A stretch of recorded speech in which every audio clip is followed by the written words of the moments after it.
সপ্তম আসমানে উঠে তিনি দেখছেন একজন ব্যক্তি যার চেহারা একদম নবীর মতোই, বাইতুল মামুর নামে একটা জায়গা আছে, এই জায়গায় হেলান দিয়ে বসে আছে। নবীজি বললেন, উনি কে? জিবরাইল আলাইহিস সালাম বলছেন, উনি হচ্ছেন আপনার নবীদের সবার পিতা ইব্রাহিম আলাইহিস সালাম। ইব্রাহিম আলাইহিস সালামের আশপাশে অনেক ছোট ছোট বাচ্চা আছে, অনেক ছোট ছোট বাচ্চা। এই বাচ্চাগুলো কারা? এই যে মুসলিম অমুসলিমদের যাদের একদম নাবালক শিশুরা যারা মারা যায়, ওরা কি পাপ করেছে?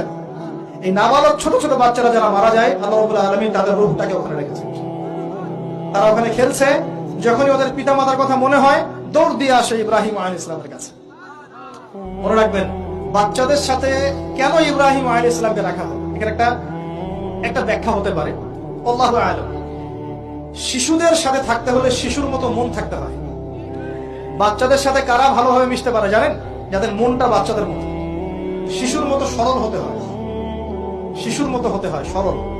যাদের মন শিশুর মতো সরল, এদের মনের মধ্যে কিন্তু হিংসা, বিদ্বেষ, রিয়া, অহংকার এগুলো থাকবে না। ইব্রাহিম আলাইহিস সালাম ওই শিশু কুরবানির পরীক্ষায় ফেলতে হয়েছিল না? আল্লাহ রাব্বুল আলামিন দেখেন তাকে বাচ্চাদের সাথে রেখে দিয়েছে। বাচ্চারা ওখানে খেলাধুলা করে, যখনই ওদের বাবার কথা মনে হয়, মায়ের কথা মনে হয়, দৌড় দিয়ে ইব্রাহিম আলাইহিস সালামের কাছে চলে আসে। তিনি আদর করে দেন, আবার চলে যান। কি চমৎকার দৃশ্য! তিনি হেলান দিয়ে আছেন বাইতুল মামুরে, সালাম করলেন, সালাম করে নবীজিকে বললেন, হে নবী, আপনার উম্মতকে জানিয়ে দিয়েন